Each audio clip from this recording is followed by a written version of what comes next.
The Guardian. Hello, I'm Natalie Nahai, and this week's show is sponsored by Squarespace. To discover the simplest way to build beautiful websites, just go to squarespace.com. And now, on with the show. This week, it's January, it's raining, and we are all back at work. But just how much work are we actually getting done in today's tech-fueled world? We've all been there trying to complete one simple task while being bombarded by a steady stream of emails, instant messages, texts, and then there's Facebook and Twitter and God knows what else. So are digital technologies beneficial or problematic for our workflow, our careers, and our general well-being?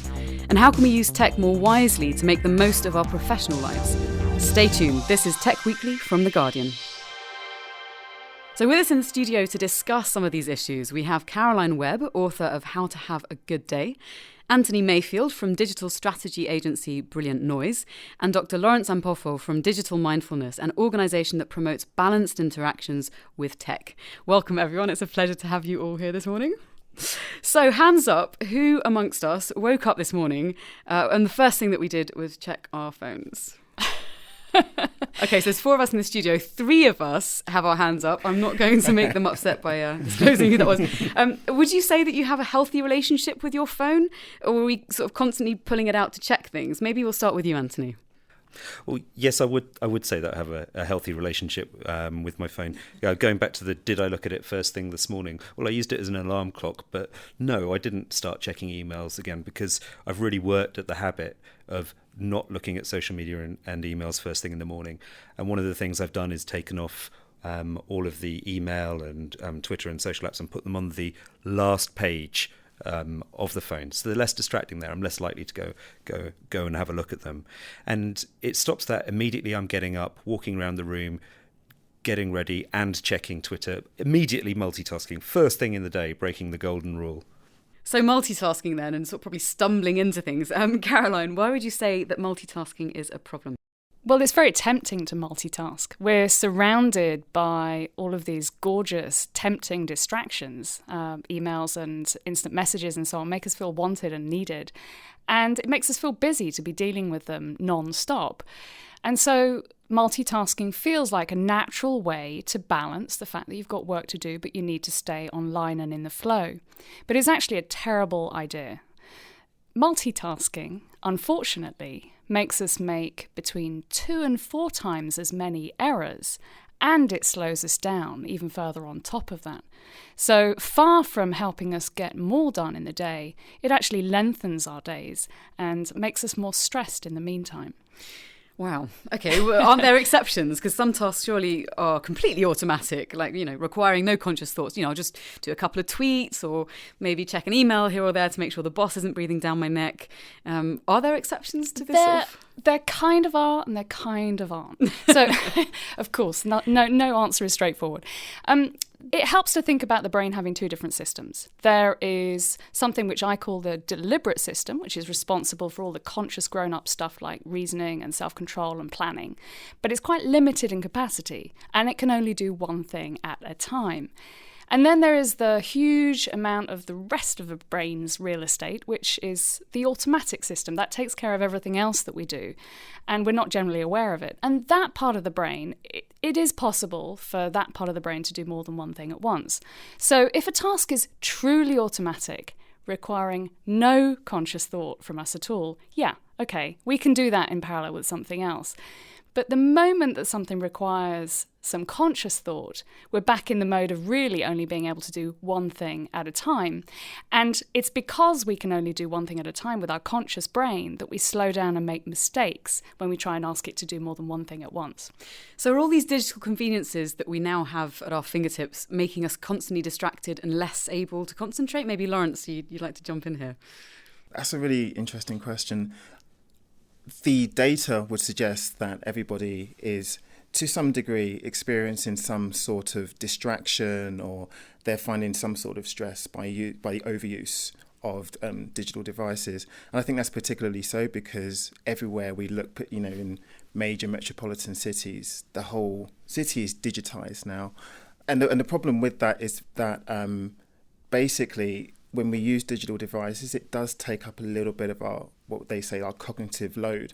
It does impacts upon our ability to sense the environment around us, whether that is in a social setting or if we're just kind of out on the street. And so technology does do this to us. So do you think there's also that desire for the next fix, that jolt of stimulation? So, when you get these little dopamine spikes from doing something that's pleasurable or rewarding, but it's never quite enough to be really satisfying. Do you think that's something that technology does too well?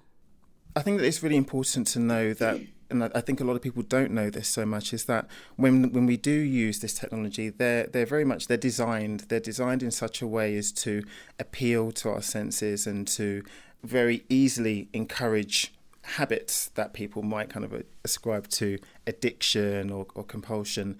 So there are lots of analogies people have used to use for technology, such as, for example, addiction. People say that technology is as addictive as, say, cigarettes or sugar in that way. So technology does do that very, very, very well, and it's so abundant. It's everywhere around us. We do see mediatized or digitized imagery, messages all around us. So it's very, very difficult for us to, I think, get away from that. And so we're really learning, I think, how to be in that environment. And there is an argument to be made for the fact that it might be harming our ability to think and to be creative. Does anyone want to jump in on that particularly hot topic? I think the evidence is really clear. It's a bit depressing, actually. As I said before, there's no doubt that when you look at all of the studies on multitasking, and multitasking in our everyday life, of course, means exactly what we're talking about. It means being interrupted by technology and thinking that we can answer the phone, check our email, read a document, browse to a new fantastic website that we've just discovered. I mean, we're doing these things all the time in parallel. And the evidence is really clear. It does make us less smart. And it's not just in terms of analytical tasks. It's also, there's studies showing that the quality of decision making takes a dive as well, and creativity. There's some fascinating work by Teresa Amabile on creativity in the workplace, which shows that people are most creative when they have blocks of undistracted time. But can the random information flow that we're subjected to, or we can stumble across when we're online using social media, be a source of inspiration and creativity? Well, I think the reason that we find it so difficult to go offline is, of course, yes, it is stimulating. Whenever we get a ping or a buzz, there's a promise of something new and interesting. And things that are interesting are candy for the brain. I mean, that's rewarding for the reward system. So, of course, it promises something exciting. What you really need to do is to think about, well, how can I stack other types of rewards up that are equally interesting and exciting so that the temptation to multitask is reduced? So, for example, how can you reward yourself for being offline? I think, Lawrence, you're nodding there. Have you got something that you'd like to bring into this? I think definitely that point is valid, but what we also need to consider is that in terms of creativity and helping us to think, technology is an extraordinary enabler of that in terms of enabling us to collaborate. Wikipedia is just an incredible example of that. So this ability to have, for example, ambient awareness, being aware of how people feel to a lesser or greater degree by looking at our social networks, the ability, and I think, again, you might have something to say about this, to exchange or deliver empathy or different emotions online. Technology does facilitate that, but it's at a very shallow level, definitely not at the level at which that we get when we're in person with other people. So, Anthony, you actually help businesses cope with the digital age and some of the problems that we're discussing now. What are some of the issues that you're seeing with employees? Distraction comes up a lot, and just the kind of overwhelming volume of things like emails. And actually what makes that worse in an organisation is kind of cultures build up around things like presenteeism, like appearing to be very, very responsive on email. Often say to people, hands up, how many people are measured on how many meetings they go to and how many emails they answer a day. And no one puts their hand up, and yet they devote huge amounts of the best quality time in their day to doing these things. So we just quite often point out to them that what's the quality work that you want to get done, and how are you going to get to that, and how are you going to get to that not just as an individual but as a team and as an organisation. And there's also social media, which I know that you mentioned about, in terms of the fact that it doesn't really help us to form what one would call real relationships, and can actually foster a kind of fake intimacy. How can people feel disconnected in the age of technological connectivity when you've got access to people who might have similar values to yourself that you might not have had access to before? What is it about this imbalance or this paradox between greater connectivity and more aloneness? Well, there's a number of things, but one of them is that just as apps and social networks are quite often designed for interruption. I mean, that's what they're designed to do, is to compete for your attention. Both to download them and then to use them more. So you have to spend I think to spend 20 minutes on a smartphone to turn off all of the different notification options. But they're also designed to give you status. The gamification was a buzzword a few years ago in the industry. So one of the reasons they can be quite negative is actually you're validating yourself through retweets or likes, and it can be really upsetting for people who put a lot of emotional investment in that when they think they've been slighted, or when they're not getting enough attention. So who is the master and who is the servant in this kind of relationship? Yeah, that's the whole question with devices and technology, and I think that's what we need to think about, is who jumps fastest, you or the phone, when the other one wants the other. So is it just about jumping faster? I think that the benefits of technology, I should say, I think they're enormous. I think it's extraordinary how much more connected we all feel. I know that there's a sort of trope about the superficiality of connections, but honestly, I mean, talking personally, I feel way more connected to the network of people that I've met throughout my life in different countries, in different companies, people that I would have left behind and never seen again, never reconnected with, people who were quite special to me.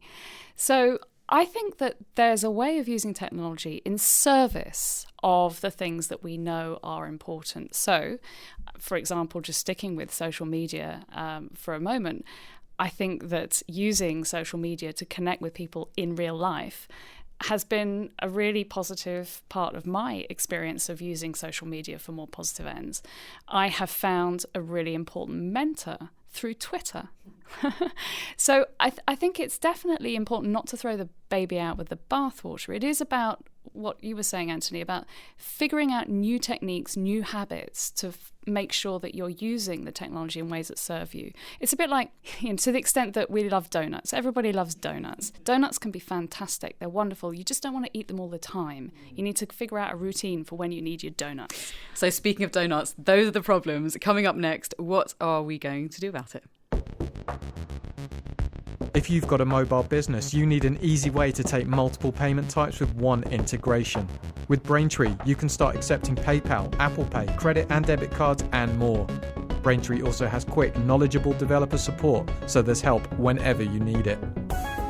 The Braintree V.0 SDK, one snippet of code and you're all set up and ready to start taking payments from customers around the world. To find out more and for your first £30,000 in transactions fee-free, go to braintreepayments.com/techweekly. Steve Jobs once said that computers are bicycles for the mind. So what kind of cyclists do we want to be? Do we want to be those ones with those horrible GoPros on our head? Maybe not. Anthony, I guess first of all, we need to think more critically about the digital tools that we use. What would you say to that? Yeah, I mean, I think if there's one thing that can improve your relationship with technology and how much you get out of it and all those positive benefits we were talking about, it's just reflecting and saying, how does this affect me? Marshall McLuhan said we shape our tools and then our tools shape us. Well, why are all your meetings an hour long? Because that's the slot it defaults to in Outlook or in any calendar app. It's the same with spreadsheets, it's the same with word processors, and it's the same with all of the tools on our phone. They change how we think, they change how we operate. So critically thinking is like, what do I want to get done? And what are the right tools at the right time to support me in that? We talked about distraction and ideas being great. Well, that's fantastic when you're in the inspiration phase, but look at the cognitive heavy lifters, the people who really have to focus in order to produce: writers, coders, designers. They all talk about workflow. They all completely focus in on the task in hand and do everything they can to eliminate distractions. They have rituals, they have software to turn off so that critical thinking is like, how is this affecting me? Is this how I want to behave? And sort of through the day, at the end of the day, regularly during the month, thinking like, are these tools right? So really asking yourself that conscious question. Now, Caroline, I know that your book is full of fantastic and simple tips for increasing our productivity. Can you tell us a little bit about this kind of focused single tasking that people can use? So there are lots of things that can help us single task. One obvious thing is to put your phone on airplane mode. It's a very simple thing because it's essentially one button, so it makes it very easy. And that's a very good way of allowing yourself to keep your phone close, but to turn it off for periods of time. I have to say that when I'm really distractible, I also need to close down my email program and sometimes even my browser on my laptop. All of these things just put temptation just a tiny bit further out of reach. I also like wearing enormous headphones. We're laughing because we're also wearing enormous headphones right now. I like wearing enormous noise-cancelling headphones. That just cuts out a bit of ambient noise and helps, again, focus a little further. And I like setting a timer, which I put on my desk, and it counts down the time that I have to stay offline. And that's really helpful because your brain gets a little reward, a buzz from a ping that an email makes when it comes in. And you need to kind of replace that a little bit. So I find that the timer counting down to 0 gives me a single point of focus. And when it beeps, I feel great. I mean, I know that sounds a little bit, perhaps a tiny bit pathetic, but it really does make me feel like, yeah, I did achieved something. Yeah, absolutely. So that actually does sound, you say it sounds pathetic. I actually think it sounds quite difficult. And for many people who've tried it, it's really hard and you can get itchy feet, so to speak. So what are some of the realistic strategies for making this kind of single tasking or offline tasking work? How can we remove all distractions? Lawrence, do you have any ideas around this?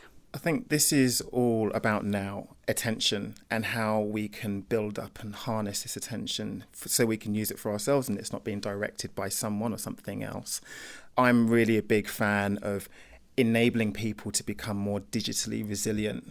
I find so that we're not kind of shifting our eyeballs or our attention between screens, but that we're actually able to tap into, for example, flow. That we're able to access that higher level of consciousness and higher level of focus on one particular task. Because then, for example, our productivity goes up, our stress levels go down. Doing things like conscious communication, actually trying to understand and empathize with the person that we're contacting, who might be on the other side of the world or on the other side of the room. Doing things like mindfulness, trying to be, not so much meditation, but doing mindfulness, trying to pay attention to our attention and where we place that online. That's obviously quite a difficult thing to do in a digital setting because then here and now, as the spiritual traditions will attest to, you have to be in the here and now is beautiful, and that's where we have to put ourselves, not in the past or in the future. But of course, if we do that digitally, the digital now, there's everything happening all at once, and it's impossible. You would go into some kind of neurosis. So learning how to pay attention to our attention is really, really critical, I think. And that's very much a skill that we can definitely teach to young children, but also to adults. So do you think it's realistic when we're talking about things like being mindful and being monofocused and taking ourselves offline? Is it a realistic way to approach work, especially when, like you were saying, Anthony, people expect us to be contactable 24/7? Being mindful and being critical about how you work is a really, really good start. But then you need to have conversations with your colleagues. And this is where the science in Caroline's book and the kind of points we can pick up from similar books about behavioural science can really back you up. You can go and talk to colleagues about, this is why I'm going to work in this way. This is why we should try working in this way. But as well, it's mindfulness is such a great tool in this, just thinking and being aware of how we're feeling and how a digital tool is making us feel, and then talking about it with your team. Because a lot of it is very compulsive. When we get a tweet or we get an email, we feel like we have to have that immediate response. Is there a way of slowing that down, maybe? I think what the technologies enable us to do is they enable us to form habits very, very quickly, and that's why they become so compulsive. It's so easy to respond to a notification or an email or even our phone ringing, or if we think the phone's ringing, to respond to it. So understanding how to form the habits that we want to have with our technology, I think is really, really important. And there's very robust science behind this in terms of forming the habits that we actually want to have and the relationship we want to have with our technology. So that, for example, with the way that I use my tech, there are certain groups of people that know that I finish work at a certain time. And that's it. I'm uncontactable until the next day. And that might involve a certain element of training people. But I guess that's my the work culture that I'm building up for myself. In addition, emotional intelligence, that ability to empathize and try and understand how other people might be feeling as a result of their interactions in a digitized environment, I think is really, really important. I think we shouldn't underestimate the value of certainty and clarity to our colleagues either. We often think that we're serving them best by being online all the time, but obviously being online all the time slows us down. So we might end up actually replying to people in a less effective, less intelligent, and perhaps even less timely way if we are trying to be online all the time. I've seen it's incredibly powerful to simply say, this is when I'm offline, this is when I'm online, and to be a bit bolder about, for example, setting autoresponders, even just for a couple of hours rather than just for the big vacation, to say, I'm offline for the next couple of hours. This is how you can reach me if you really need to. And the benefit of that is certainty is in itself rewarding for people's brains. So by giving people that certainty and that clarity, it's surprisingly helpful for them in managing their own workflow because they know when you're going to get back to them. Anthony, just want to come in quickly at the end here before we move on to transformative technologies. You actually help companies work with tech. What strategies do you give them to enable them to become more productive and to reduce tech-induced stress? Well, there are all sorts of little tactical tips that you can give people. One of the most powerful is to start trying to change people over to a bias for action, as we call it. There's a lovely site called unlessiheardifferently.com, which is just dedicated to this one idea that instead of asking for permission on email and CCing the world, that you just let colleagues or send them an email saying, unless I hear differently, this is what I'm going to do. And that's a good way to start bottom-up change in an organisation and just change your habits so that you can be more agile. But ultimately, it's a leadership question, which is why we end up trying to work as closely as we can with the leaders of organisations. They need to understand not only is new technology come along during their career quite often that's changed how communications work, but it's not the same as it is for them, as it is for their customers and their employees. I remember one advertising company CEO saying at a conference that he hated people putting on out of office messages and even when they're on holiday, and that he never did and they should reply immediately even if they were on holiday. That's really difficult, especially when you find out that he's got 4 PAs. Yeah, standards. It's not an equivalence there at all. So coming up next then, could the solution to our tech addiction lie in tech itself? That's after this. This Guardian podcast is supported by Squarespace. If you want to build a website, you have many options. But if you want to build it beautiful, there's only one. Squarespace gives you the power of world-class design, so you can do more than create a website. You can set yourself apart. See why some of the world's most influential people, brands, and businesses choose Squarespace. To start your free trial, visit squarespace.com/Guardian.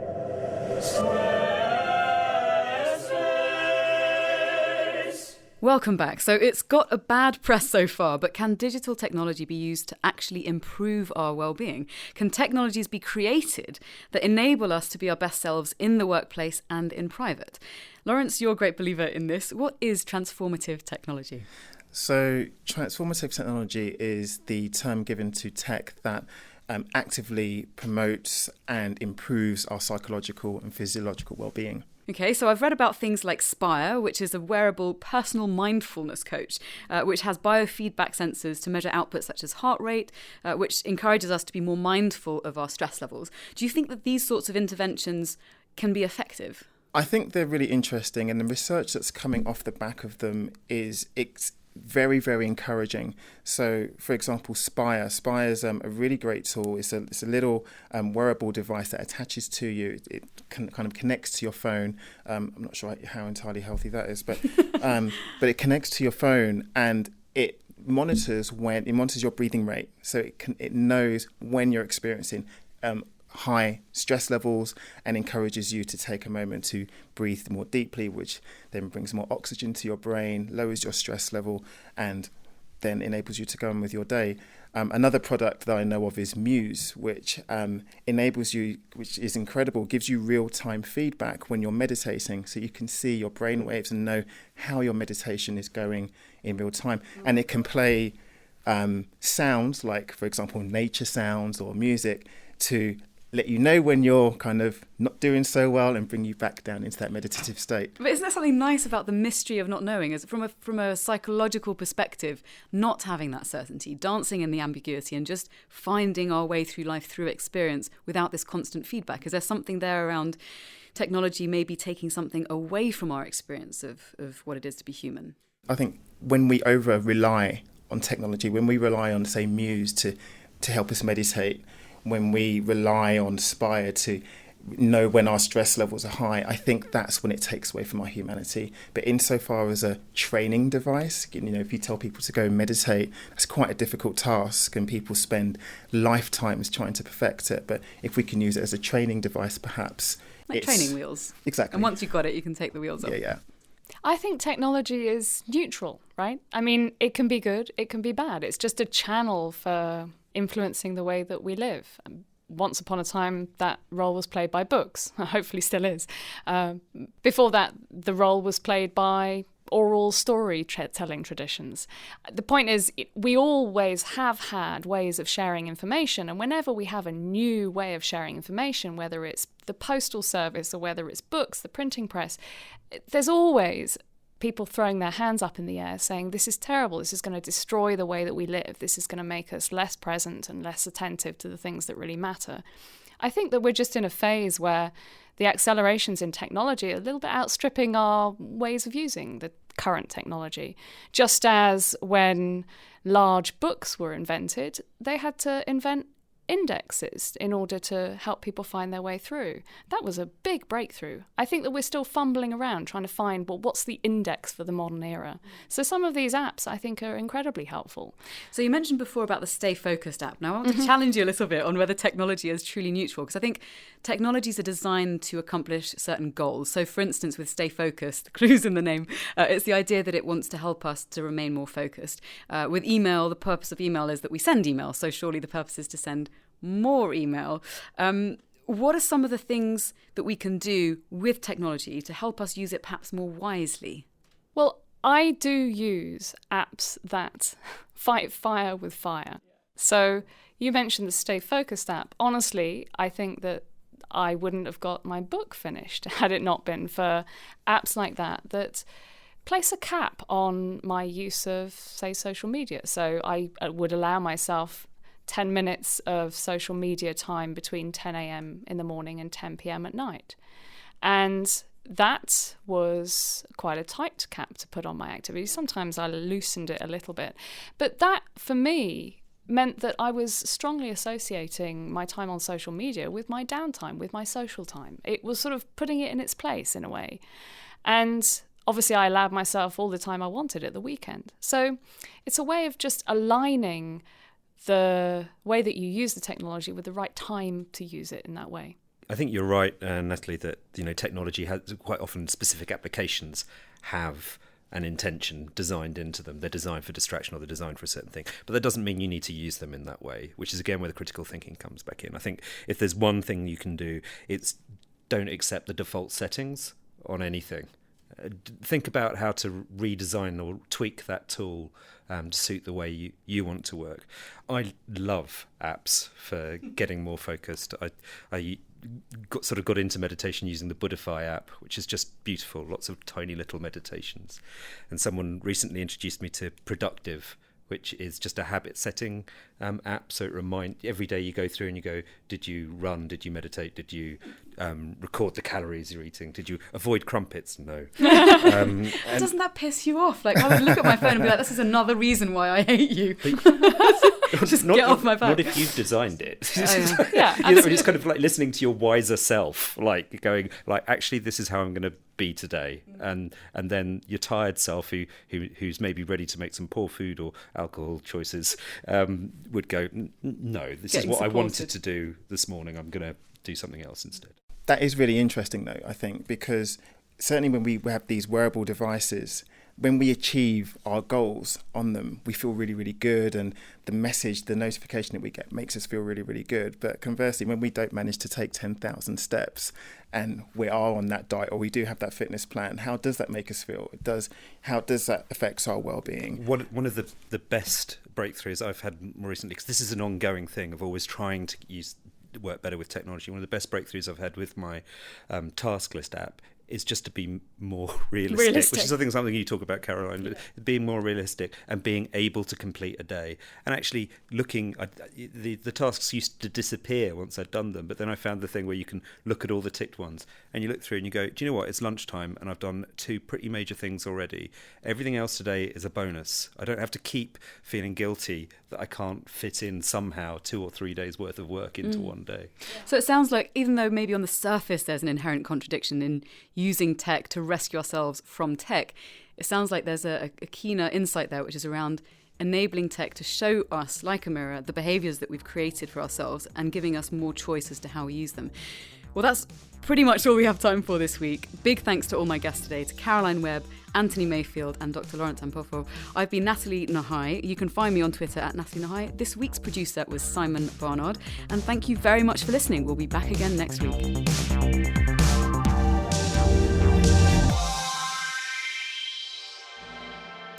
The Guardian has always been a community of readers, journalists and contributors. And now our live events are bringing these people together. The Guardian events are The Guardian at its best, which is a two-way conversation involving the reader and having a real, genuine, thriving debate. Could be anything from food and culture, arts, to politics, to foreign affairs. To see what events are coming up and to check out the benefits of membership, go to members.theguardian.com. Also, subscribe to the Guardian Live podcast. You can do so on iTunes, SoundCloud, and other reputable audio platforms. For more great downloads, go to theguardian.com/audio.